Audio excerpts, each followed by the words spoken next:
Olá pessoal, sejam bem-vindos ao curso Fundamentos de Freios e seus componentes. Hoje nós vamos iniciar a 13ª aula, ok?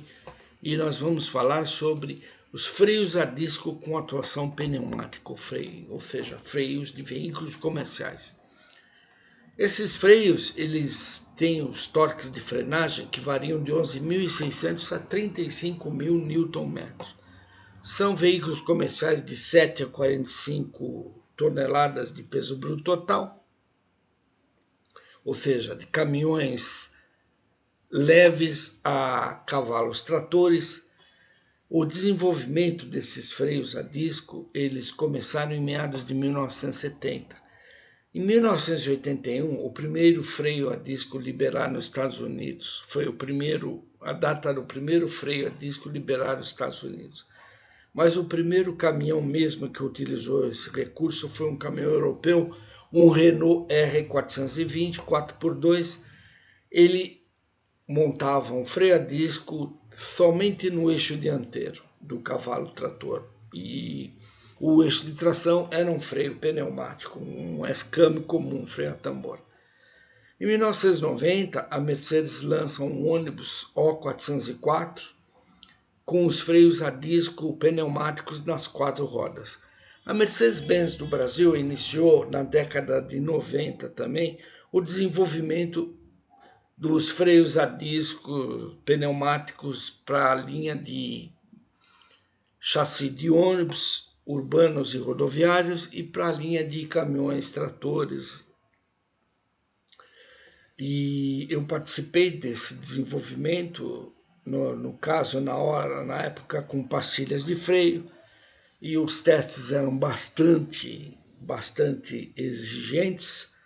Inclusive, o fabricante alemão do freio a disco, naquela época, fazia um teste, a própria Mercedes fazia um teste numa descida de serra na Alemanha, chamada Rosfeld. Então, uma vez por ano, quando o clima lá permitia, eles desciam com os caminhões e faziam os testes para verificar o nível de atrito da pastilha, o desgaste da pastilha, performance em termos gerais, né, da pastilha de freio nas condições de descida de serra. Em 2001, a Europa, que é o continente que mais utiliza freios a disco pneumáticos nos seus veículos, já havia produzido 1,5 milhão de freios a disco pneumáticos.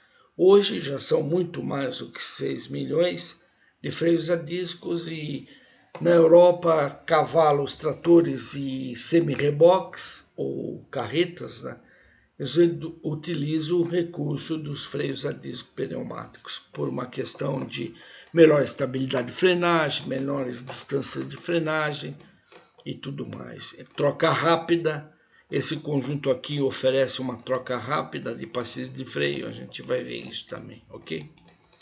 Aqui eu trago fotos de alguns exemplos de freios a disco pneumáticos.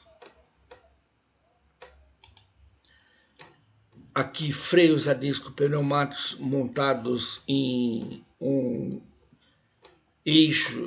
eixos tratores de um caminhão. Outra aplicação a gente tem aqui no Brasil de chassi de ônibus urbano piso baixo com freios a disco pneumáticos nas 4 rodas. Os superarticulados de piso baixo também utilizam freios a disco pneumáticos em todos os eixos. É muito comum ver na cidade de São Paulo, principalmente, esses ônibus hoje circulando. E aqui a gente vê uma montagem de um semi-reboque com um freio a disco pneumático.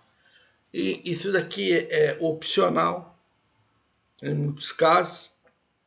Existem frotistas que utilizam o recurso de cavalos com freios a disco pneumáticos e de semi-reboques com freios a disco.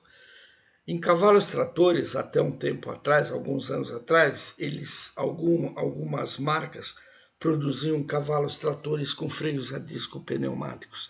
Mas por uma questão de custo e uma questão de utilização desses veículos, hoje ele é opcional em grande parte das montadoras de caminhões, sendo que o freio a tambor voltou a ser o item de série. E eu vou falar um pouquinho disso mais para frente. Bom, freios a disco pneumáticos na Europa contra os Estados Unidos. As razões de maior uso na Europa até então eram que ele tinha um menor custo que o tambor, em função da quantidade produzida, né? O freio a disco tem na Europa uma quantidade muito grande, como a gente viu, muito mais que 6 milhões de peças por ano. A manutenção é mais rápida e o freio a disco oferece um menor número de paradas não previstas.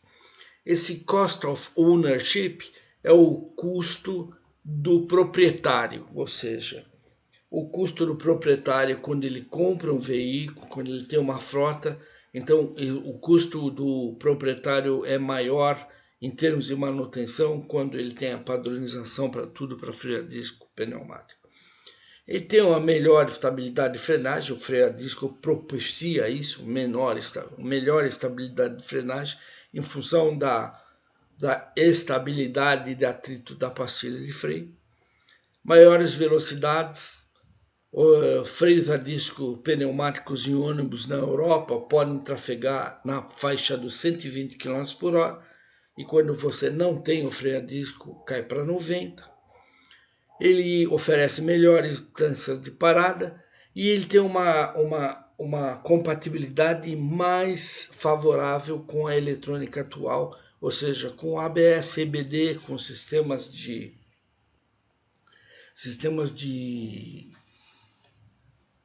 estabilidade eletrônico e tudo mais, tá bom? Bom, aqui a gente vê um comparativo de uma apresentação que eu vi da Haldex, que é um fabricante de freio a disco.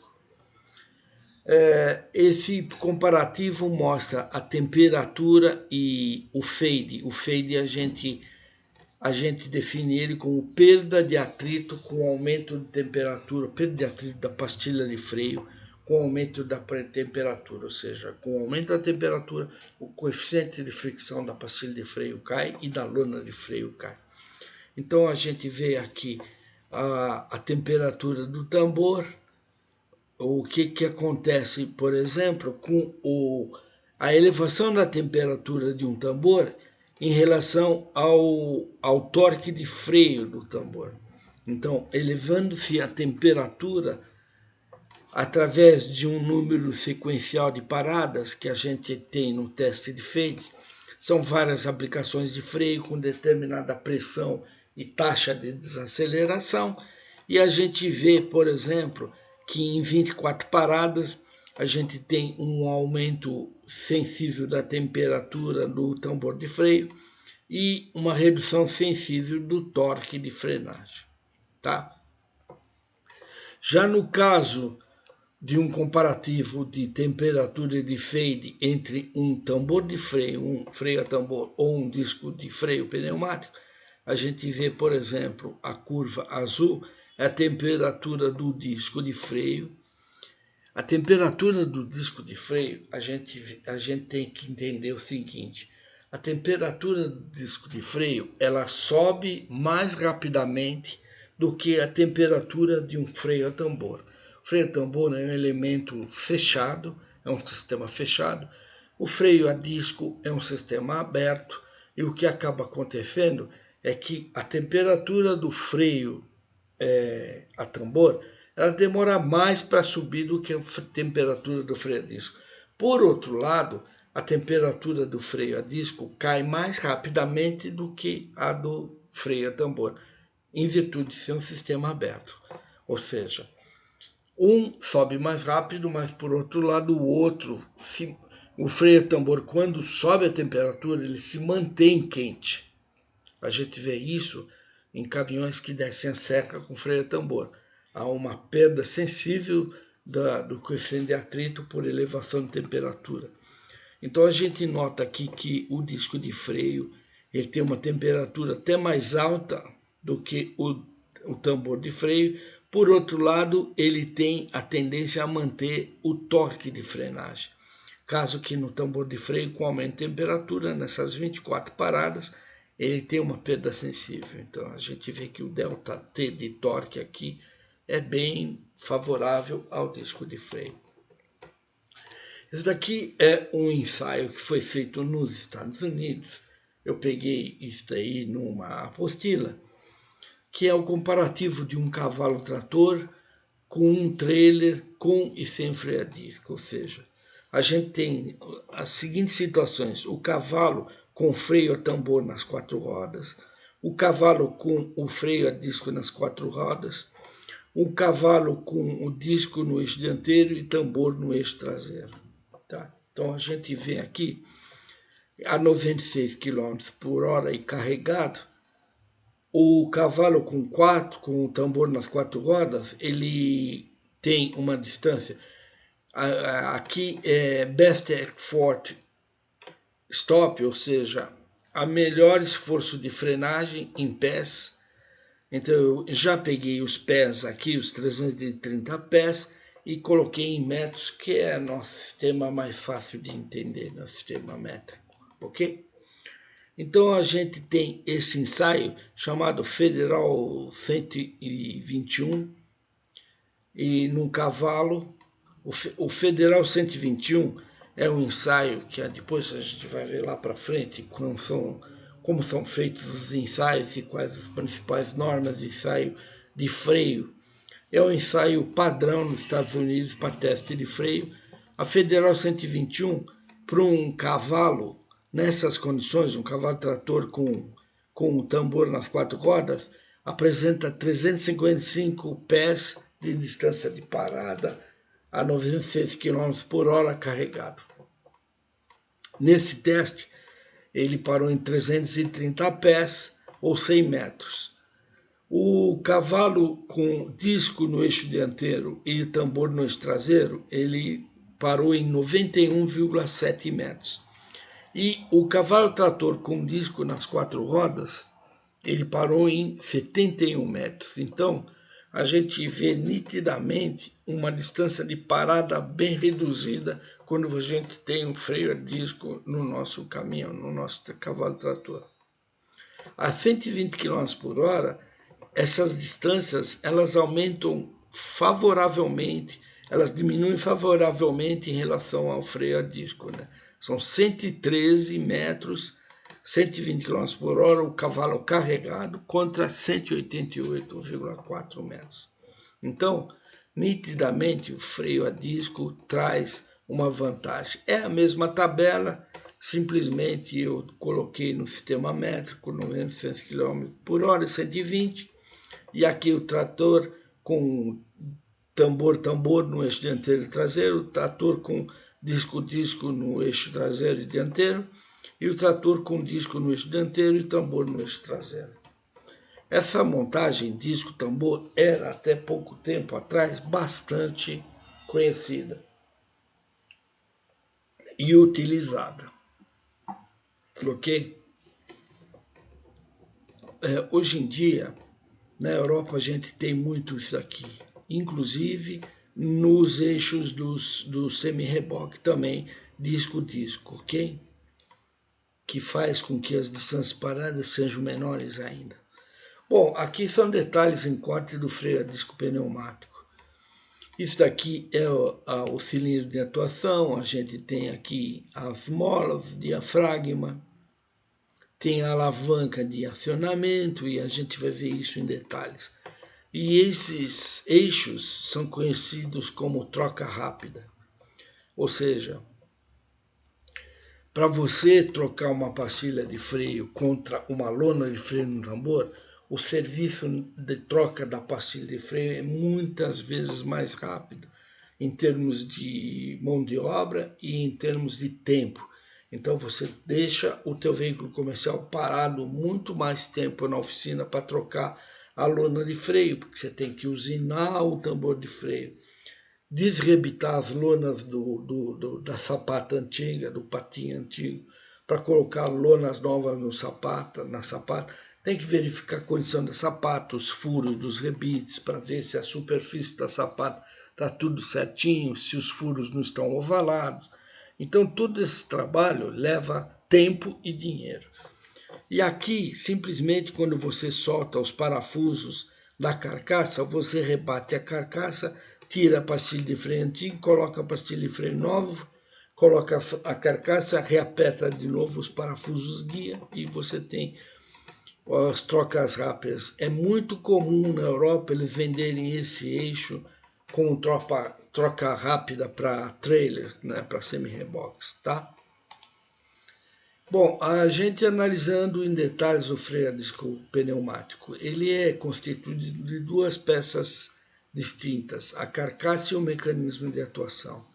A força de aplicação por centímetro quadrado é calculada 4 vezes maior do que do S-Cam.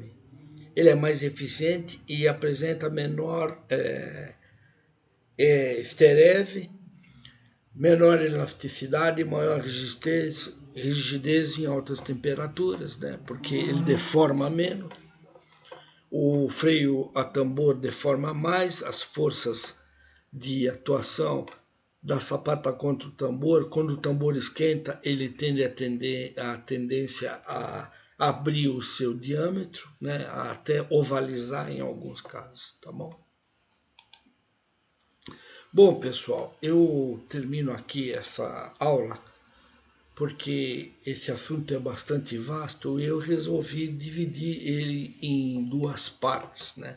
Porque na próxima semana a gente vai ver os principais componentes e mecanismos do freio a disco pneumático. As pastilhas de freio, as molas anti-rattle, como expliquei, aquela batida da pastilha no caliper, ok? Molas de retenção para manter as pastilhas no lugar, o mecanismo de avanço em detalhes, a ponte, os pinos de deslizamento, a gente vai ver isso em detalhes, ok? Eu espero sinceramente que vocês estejam gostando desse curso, Fundamentos de Freio. Se vocês estiverem gostando, deixa um likezinho para dar uma incentivada para a gente. Compartilha com o maior número de pessoas possíveis para a gente aumentar a comunidade que gosta desse tópico da engenharia de chassi.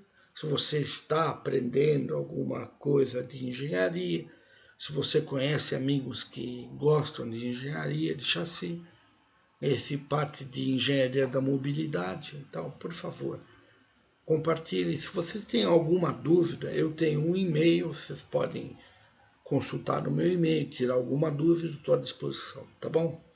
Um forte abraço a todos e fiquem com Deus.